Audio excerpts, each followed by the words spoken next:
October 3rd, 2025, 9:17 a.m., Caribbean Sea. 25 miles from Venezuela's coast, the radar screen erupts with a contact that makes every sailor's blood run cold. A fast-moving target, minimal signature, zero AIS transponder signal, blazing across open water at 38 knots and zigzagging like it's playing chicken with death itself. Inside the U.S. Navy destroyer's Combat Information Center, every set of eyes locks onto those glowing screens. The radar operator's voice cuts through the silence, sharp and unforgiving. Bogey detected. Closest point of approach under 1 nautical mile. Time to intercept, 7 minutes. This isn't some weekend fisherman who wandered off course. Fishing vessels don't sprint at freeway speeds. They don't weave erratic patterns designed to scramble tracking systems. And they certainly don't kill their transponders like criminals fleeing a crime scene. The bridge crew recognizes the signature instantly, a Venezuelan smuggling craft. Fiberglass hull wrapped around triple mercury outboards, roughly 20 meters of pure adrenaline and lawlessness. To anyone else, it's just another speedboat. To the United States Navy, it's a kinetic weapon without explosives. Fast enough to close gaps in seconds, reckless enough to cause catastrophic collision, and brazen enough to ignore every rule written in blood and salt water. First move in the playbook, establish communication. The destroyer broadcasts in English, clear and professional, then repeats in Spanish. 3 times over open channels, loud enough to wake the dead. The message is unmistakable. Identify yourself, acknowledge this transmission, alter your course immediately. Nothing. Just static hissing back through the speakers like a taunt. The smuggler holds his bearing. The intercept clock keeps counting down. At these speeds, one miscalculation means steel against fiberglass, and we all know how that equation ends. Steel wins. Steel always wins. But the Navy doesn't gamble on luck or assumptions. Rules of engagement activate like clockwork. Every second gets logged. Every warning gets broadcast and recorded. What appears to be another routine drug interdiction is morphing into something far more dangerous, because this isn't just a smuggler outrunning authorities anymore. This is a confrontation, one reckless maneuver away from international crisis and front-page headlines across every major outlet on the planet. And it's about to explode. The contact refuses to decelerate. Its track paints wild patterns across the radar display. Sharp zigzags interrupted by sudden bursts of acceleration followed by deceptive lulls. Classic smuggler tradecraft designed to force pursuing vessels into constant recalculation, burning fuel and patience while buying precious seconds of freedom. Inside the Combat Information Center, digital readouts scroll relentlessly. Bearing remains steady. Closest point of approach now reduced to 6 cables. Speed holding firm at 38 knots. 6 cables translates to just over half a nautical mile. That's not a safety buffer. That's a death wish. The U.S. destroyer operates squarely within international waters, 25 miles offshore. Every single action gets time-stamped and archived. Every radio call gets recorded and backed up to multiple servers. Because in these high-stakes maritime encounters, procedures aren't just bureaucratic guidelines, they're legal ammunition for when this incident inevitably dominates news cycles and congressional hearings. Bridge-to-bridge communication goes out again, this time with an edge that could cut through steel plating. Unidentified Venezuelan vessel, you are operating dangerously close to United States naval assets. Acknowledge this transmission immediately. Silence. Then the Spanish version broadcasts with equal force and urgency. Once again, nothing returns except the empty hiss of static electricity. The destroyer's crew understands exactly what that silence means. At sea, lack of response isn't confusion or equipment malfunction. It's deliberate defiance. It's a middle finger transmitted through radio waves. They shift protocols to visible presence. Deck crews man their stations in full view. The 5-inch Mark 45 naval gun rotates deliberately toward starboard. Not a firing solution yet, but enough that anyone watching through binoculars knows that Beast is awake and ready. A Navy RHIB, that rigid-hulled inflatable boat built for speed and boarding operations, sits primed on its davits. The coxswain and boarding team are strapped in, weapons checked, waiting for the order that could come any heartbeat now. The smuggler responds by executing the worst possible maneuver imaginable, cutting directly across the destroyer's projected bow path. At that velocity, the closest point of approach plummets into genuinely dangerous territory. CPA now 2 cables, continuing to close, the CIC operator announces. 2 cables. That's barely 400 yards on open ocean. That's knife-fighting range. The captain maintains ice-cold composure, voice steady as bedrock. Maintain course. Log everything. I want timestamps on every action. Because if the U.S. warship swerves now, if it yields 1 inch of ocean, Caracas gets handed the perfect propaganda story, American destroyer backs down from Venezuelan fishing boat. That narrative cannot be allowed to exist. Instead, the destroyer escalates methodically. A long, unmistakable blast from the ship's horn thunders across the water, loud enough to rattle bones. Deck-mounted floodlights strobe in warning patterns. International maritime signals impossible to misinterpret. Still, the smuggler refuses to break off his suicidal approach vector. To civilians watching from shore, this might look like some kind of high-speed chase straight out of an action movie. To the professionals manning that bridge, this is the opening act of a collision scenario. One aggressive push away from fiberglass exploding into shrapnel against reinforced steel plating. The intercept clock continues its merciless countdown. Closest point of approach drops below 200 yards, and the United States Navy. They're about to answer that dare with rotor blades, precision optics, and afterburning consequences that will echo across hemispheres. The Venezuelan go-fast boat slices across the destroyer's bow with terrifying precision, missing collision by less than 150 yards. To anyone watching from shore, it's just another reckless move on open Caribbean water. But to every sailor on that bridge, that maneuver represents a direct threat to United States naval assets, because at that closing distance, one wrong calculation means absolute disaster. The captain's voice cuts through the tension like a blade. Launch Seahawk. Launch RHIB. Keep every camera recording. I want evidence of everything. On the destroyer's aft flight deck, the MH-60 Seahawk helicopter roars into violent life. Rotor blades slice through humid Caribbean air, throwing saltwater spray across the stern in blinding sheets. As the helicopter climbs to 200 feet, its FLIR pod swings smoothly toward the smuggler's position. Infrared sensors immediately paint a glowing thermal picture of overheated engines screaming at maximum output, frantic crew movements, and fuel sloshing dangerously inside jerry cans. Every single frame gets time-stamped and uploaded to secure servers in real time. Then comes the warning flare. A brilliant magnesium streak cuts across the tropical sky, arcing directly across the smuggler's projected path. The message transmits louder than any radio broadcast could ever achieve. Stop right now, or face consequences you cannot survive. Still, the go-fast boat slams the throttles forward. Those triple outboards scream like tortured demons. Speed jumps past 40 knots. They're running now, sprinting toward freedom or destruction. The Seahawk escalates with brutal efficiency.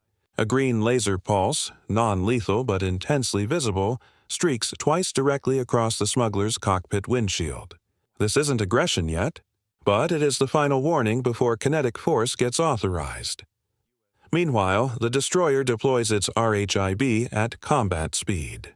Now it's a 3-dimensional trap executed with military perfection. Destroyer looming with thousands of tons of steel mass, helicopter circling overhead like a predatory hawk, and the RHIB knifing across the waves at maximum velocity. The smuggler veers again, too sharp, too desperate. At these extreme speeds, the fiberglass hull digs dangerously deep into the Caribbean swell. For one heart-stopping moment, the entire boat nearly capsizes. But they recover, barely, hull slamming back down hard enough to crack ribs. They swing wide, trying desperately to break away toward port. That's when the RHIB makes its decisive move. Crew members poised to block the escape gap with perfect tactical positioning. Overhead, the Seahawk's sensor operator's voice crackles through comms. Contact accelerating beyond sustainable limits. Fuel burn reading extreme. They won't maintain this speed much longer. This is chess played at 40 knots on open ocean. The smuggler races dangerously close to the RHIB, spray blasting over helmets, fiberglass hull nearly clipping the rubber tubes. We're talking inches of separation at lethal velocities. Too close. One sailor yells, but the coxswain holds steady, professional, unflinching. The helicopter banks lower, warning flare still burning brilliant in the tropical sky. The destroyer maintains course, steady and implacable as a mountain range. The message transmits louder than words ever could. We own this ocean. And for those smugglers, time, speed, and fuel are all running out simultaneously. October 3, 2025. What began as a reckless, high-speed chase suddenly crosses the line into lethal force authorization. From the destroyer's Combat Information Center, the call gets logged with clinical precision. Non-compliant vessel. Hostile intent presumed. Rules of engagement escalation authorized. This isn't theater anymore. The Venezuelan go-fast boat has ignored every radio hail, every warning flare, every non-lethal deterrent in the entire United States Navy playbook. Worse, it's maneuvering aggressively close to American assets. One near miss already threatened to destroy the RHIB and kill crew members. And under United States Navy rules of engagement, that flips a very specific switch. The order transmits clean and clear. Engage to disable. The Seahawk banks hard, every camera system fixed on the smuggler's stern section. Then across the destroyer's deck, a sound that makes everyone flinch. The distinctive thud of precision fire being unleashed. Not a warning shot. Not a bluff. Real kinetic strike with lethal consequences. The round slams directly into the go-fast boat's engine compartment. White spray explodes skyward. Fiberglass shatters into deadly shrapnel. Thick black smoke pours from the destroyed engines. At 40 knots, that kind of catastrophic hit is not survivable. Seconds later, the vessel goes dead in the water. 4 smugglers on board are killed instantly. No survivors visible through thermal imaging. No distress signals transmitted. The destroyer holds course. No celebration, no chest beating, no dramatic declarations. Just silence and continuous recording, because for the United States Navy, this isn't about drama or glory. This is about evidence that will withstand international scrutiny. Within hours, Reuters and Associated Press report the strike. Washington confirms official details.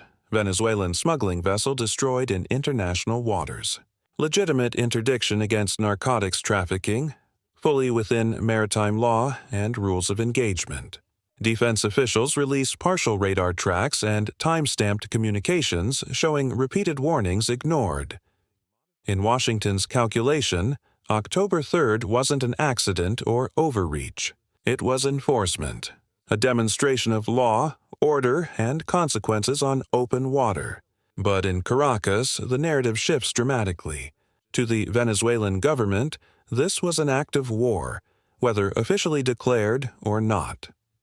This war, shadow or otherwise, is just beginning to unfold.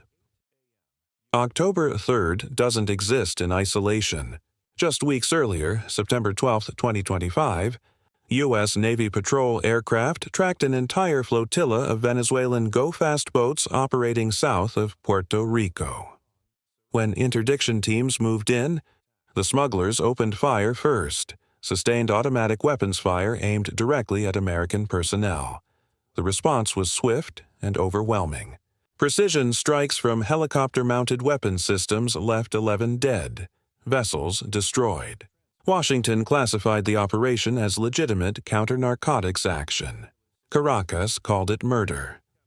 That same month, Venezuelan fighter jets, Sukhoi Su-30 flankers, buzzed dangerously low over a U.S. destroyer patrolling Caribbean waters. Combat-loaded aircraft screaming past within 500 feet of the ship's mast. To the Navy, that maneuver was more than harassment. It was a direct test, probing American response thresholds. By late September, U.S. reconnaissance satellites picked up an undeniable shift in Venezuelan military posture. Troop concentrations building along northern coastal regions. hardened bunkers receiving fresh reinforcements, new patrol craft staging at previously dormant facilities. Caracas wasn't just reacting anymore, they were actively preparing for expanded conflict. Then October arrives, and intelligence circles buzz with another development. F-35, Lightning II, stealth fighters detected operating near Venezuelan airspace. Officially, Washington never confirms their missions. But the timing is no coincidence. The United States wanted eyes, ears, and kinetic options positioned in case the situation tipped into open warfare. On October 1st, President Trump delivers a statement that electrifies the entire strategic narrative. He calls the fight against narcotics cartels an armed conflict, not crime, not law enforcement operations, but war. That single phrase shifts the legal footing for every operation in the Caribbean theater, giving the Navy broader latitude than traditional counter-narcotics missions ever allowed. The doctrinal split becomes crystal clear.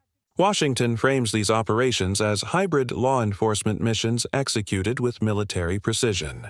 Caracas paints every strike as an attack on Venezuelan sovereignty, an imperialist aggression against their territorial waters.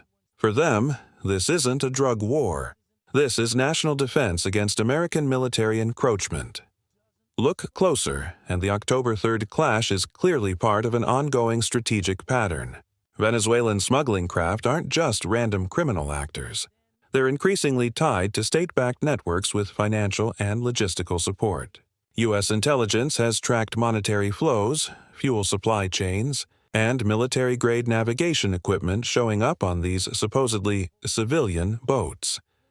So when a destroyer disables a go-fast boat, Washington isn't merely stopping drug shipments. They're targeting infrastructure, choking off a shadow economy that bankrolls Caracas. Each vessel destroyed represents lost revenue, disrupted supply chains, and diminished operational capability. But there's genuine danger embedded in that strategy. Each vessel destroyed, each life lost, hardens Venezuelan resolve and fuels anti-American sentiment. The line between targeting cartels and conducting military operations against a sovereign nation gets progressively blurrier. And in the Caribbean, where tensions already run at boiling point, blurred lines can sink ships and start wars. By the time the sun sets on October 3, 2025, the immediate clash is over. What remains isn't just debris floating on the surface. It's a political ripple that spreads across entire hemispheres. The Venezuelan smuggling craft lies destroyed. Her crew gone, 4 lives ended in seconds. The U.S. destroyer sails on, unshaken, continuing its scheduled patrol route. No damage to report, no injuries among American personnel. For the Navy, it's just another log entry in the endless grind of maritime law enforcement operations. But the political aftershocks echo far louder. Caracas issues fiery statements denouncing the United States for imperialist aggression. State television broadcasts grainy images of wreckage, carefully framed with narratives of innocent fishermen gunned down by American warships. Washington pushes back with equal force, emphasizing time-stamped evidence and legal standing under international maritime law. Every radio call went unanswered. Every warning was deliberately ignored. Every non-lethal measure was exhausted before kinetic force became necessary. Yet this shadow war isn't really about who's legally right. It's about who can sustain political, economic, and military pressure longer without breaking. Venezuelan coastal defense systems now operate on high alert status. U.S. destroyers continue patrolling the approaches. Surveillance aircraft crisscross Caribbean skies like vultures circling a storm that's still building strength. The brutal truth, October 3rd wasn't the conclusion of anything. It was just another round in an ongoing contest where patience, strategic posture, and projected power all weigh more than steel tonnage and gunpowder. Because at sea, victory isn't always measured by the ships you sink. Sometimes victory is measured by the message you transmit, the deterrence you establish, the lines you draw that others dare not cross. And the message on October 3, 2025, was crystal clear, transmitted in smoke and shattered fiberglass. push too close to an American destroyer, ignore lawful orders, threaten U.S. personnel, and the outcome isn't negotiable. Not for smugglers, not for Caracas, not for anyone who mistakes restraint for weakness. So what happens next? Should the United States Navy double down on striking Venezuelan smuggling operations with overwhelming force? Or does every clash risk dragging Washington into a wider Caribbean conflict that nobody's strategically prepared to fight? The debate isn't just tactical anymore, it's going global, and the answers will shape maritime law enforcement for decades to come.